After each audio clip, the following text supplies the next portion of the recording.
Dave's Double Dose. Well, it's that time again. I had to leave home.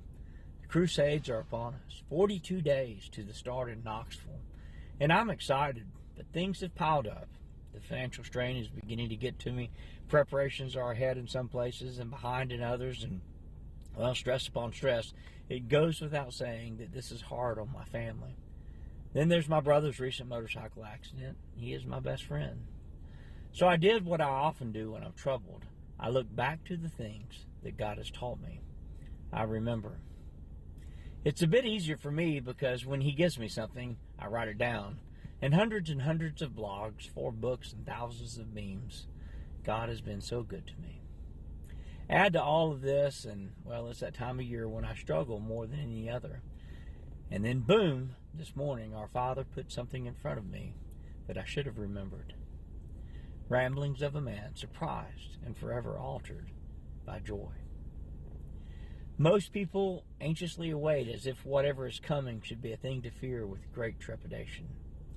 I've learned that I have nothing to fear from the hand of our Lord, and joy is found in the destination and in the journey. So I have discovered a life of joy is one of expectant anticipation. Anxieties and fears are perilous trip traps along the way into which we stumble not by the action of the feet. Instead, we tumble and fall, losing our balance when we look away from the hope He has secured in our hearts. A confident hope bound to the realities of the substance and evidence that are the building blocks of our faith.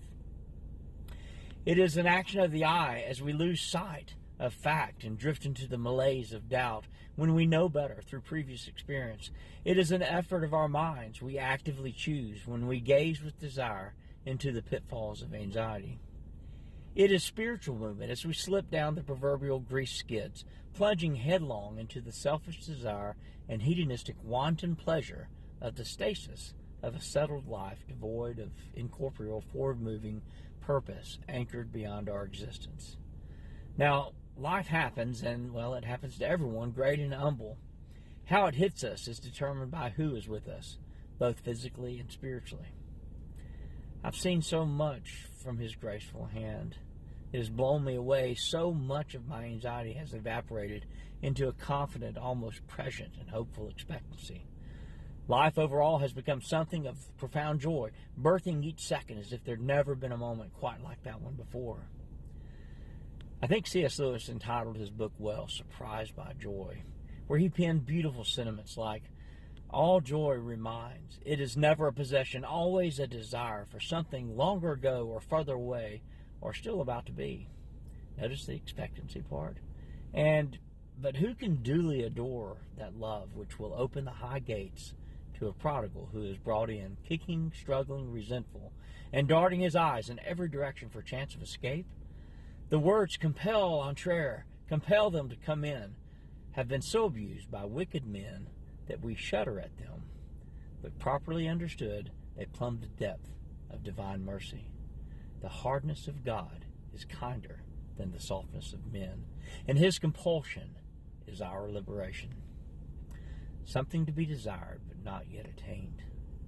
When we found it, not even the woes of a COVID resurgent or terrorist attacks can attack a foundation anchored in the rock. For He is joy itself, and a great building rises from its foundation. But I have to say, it is trying sometimes.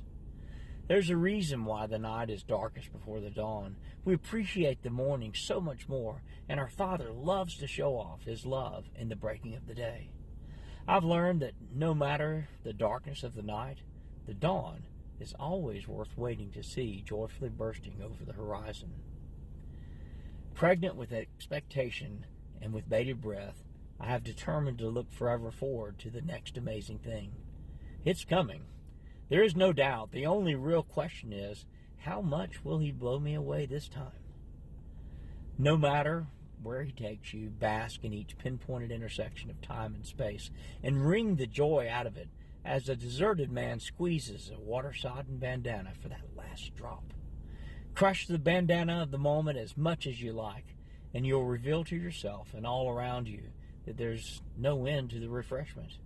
You'll only move into the next second, not because you found the boundaries of joy, but with expectancy, because the last was never ending, and the next has to be more. He is awaiting your call.